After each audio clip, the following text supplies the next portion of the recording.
호주 질롱시에 만들어진 방산 공장에 대한 투자는 우리의 주권 방위 능력에 있어서 게임 체인저입니다.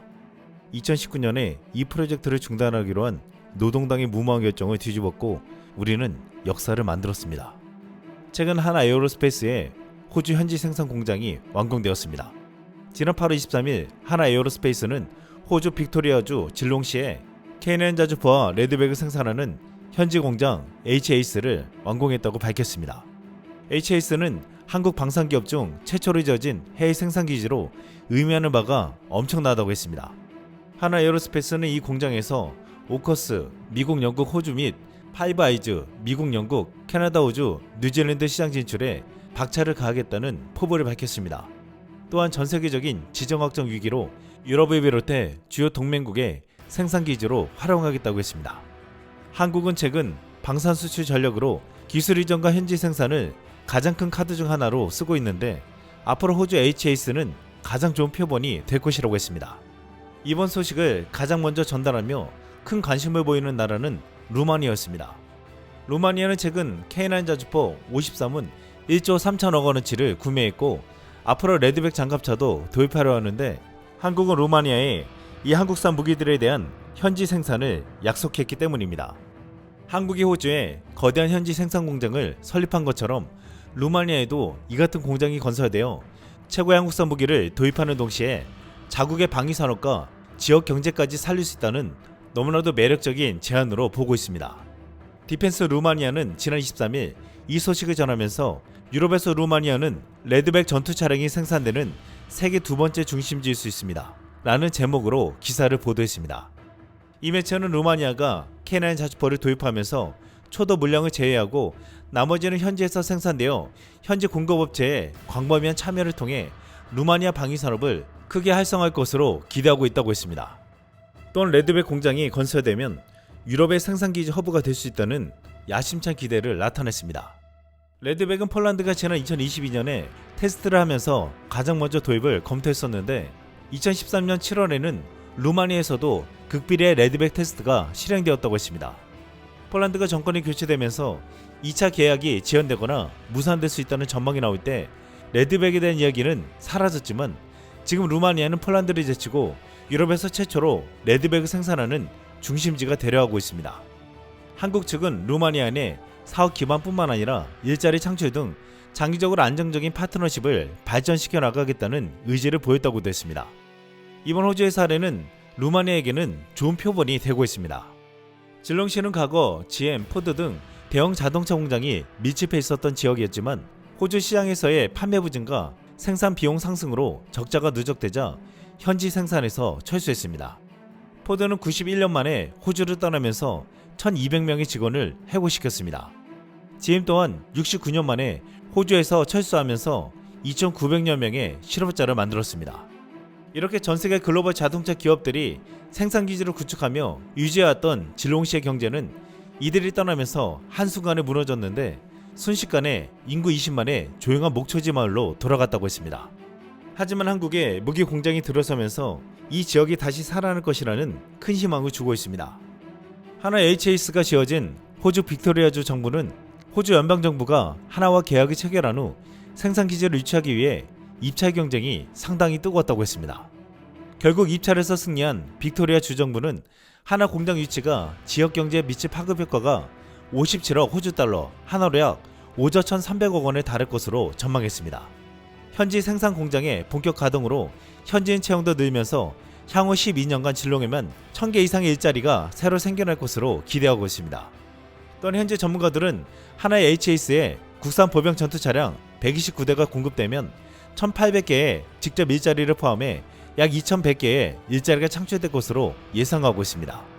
말 그대로 빅토리아주 질롱시에서는 글로벌 자동차 기업들이 떠난 자리에 한국의 1호 해외 방산 공장이 들어오면서 대반전을 이뤄냈다고 했습니다.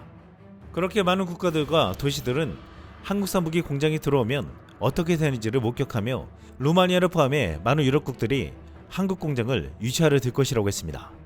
호주가 이렇게 막대한 예산을 들여서 대규모 전력 증강을 하고 있는 이유는 남중국해에서 확장 정책을 펴고 있는 중국 때문입니다. 바다로 둘러싸인 호주가 육군 전력을 증강하는 것도 유사시 중국의 침략을 대비한 준비라고 했는데 한국산 K9 자주포에 열세를 보이고 있는 중국이 쉽게 호주 대륙으로 침범할 수 없을 것이라고 했습니다. 무엇보다 호주가 가장 중요하게 생각하는 것은 해군입니다. 호주는 국방력 강화 차원에서 해군의 대규모 건함 계획을 최근 발표했습니다.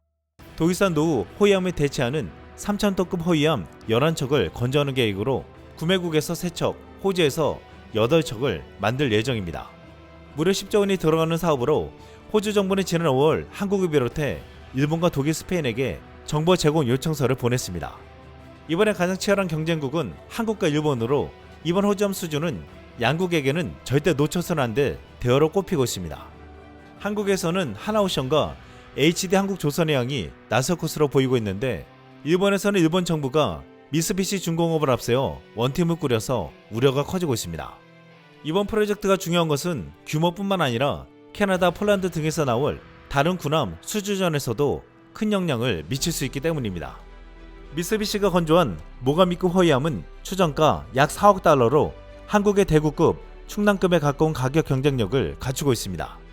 여기에 기뢰 제거 능력과 레이더 탐지 회피 기능 등 각종 센서 성능이 우수하고 자동화율을 높여 승조원 90명 선으로 운영될 수 있다는 것도 강점입니다.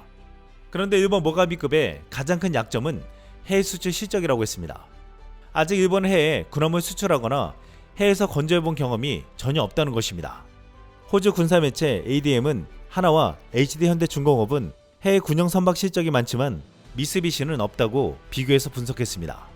또한 국내 조선업계 일각에선 미쓰비시 중공업이 호주 정부가 요구하는 납기일가 예산을 맞추지 못할 것이란 관측을 내놨습니다. 호주 정부는 10조 원 규모의 예산에 2026년에 건조를 시작해 2029년 인도할 것을 요구하고 있습니다. 업계 관계자는 수주에는 성능, 가격, 납기 세 박자가 맞아야 하는데 일본 미쓰비시 중공업은 납기 예산을 맞추지 못할 것이라고 말했습니다. 이렇게 자신있게 말하는 데는 이유가 있습니다. 미쓰비시 중공업은 그동안 납기를 맞추지 못해 큰 손실을 낸 바 있습니다. 미쓰비시 중공업은 과거 배를 만들 때 자주 불에 타는 대형 사고를 내왔습니다. 미쓰비시 중공업은 2002년 크루즈 다이아몬드 프린세스가 건조되는 도중 전소되는 사고를 겪은 뒤로 여객선 산업에서 손을 뗐습니다. 하지만 이후 한중의 수주 경쟁에서 살아남기 위해 다시 크루즈선 산업에 뛰어들었습니다. 미쓰비시 중공업은 2011년 세계 최대 크루즈 선사인 카니발 소속 아이다 크루즈사로부터 크루즈선 2척을 수주했습니다. 최신 기술과 유행에 민감한 크루즈 산업은 미쓰비시 중공업이 마지막으로 크루즈선을 건조했던 2000년대 초반과 많이 달라져 있었습니다.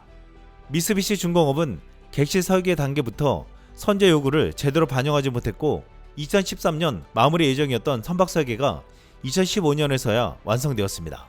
자재 조달에도 시간이 걸렸는데 일본은 크루즈 산업 기반 시설이 부족하기 때문에 자재 대부분을 수입했습니다.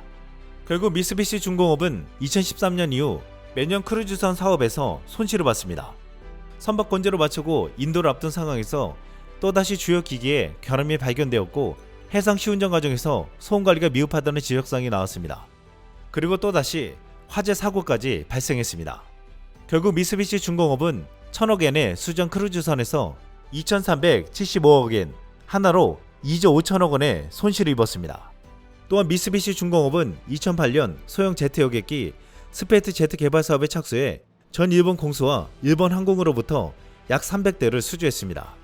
15년 동안 미쓰비시 중공업은 무려 10조 원을 투자했지만 잦은 설계 변경과 생산 문제로 납기를 잇따라 연기했고 결국 지난해 철수를 선언했습니다. 그런데 올해 3월 일본 정부는 또다시 여객기 개발에 도전할 것이라고 발표하며 앞으로 더 큰 참사를 예고했습니다. 이번에 호주 호위함 산업의 대표로 내보낸 미쓰비시 중공업은 생산과 납기 등 모든 부분에서 신뢰를 주지 못하고 무엇보다 건조 도중 화재가 나는 사고가 계속 벌어져 왔습니다. 일각에서는 과거 군함대의 가해자였던 미쓰비시 중공업이 한국전쟁 특수로 부활했는데 그 벌을 지금 받고 있는 게 아니냐고 했습니다. 이번 호주 호위함 수주에서 한국 기업이 일본의 대표 미쓰비시 중공업을 꺾고 쾌보를 전해주길 바라고 있습니다. 이상 쓸망이었습니다.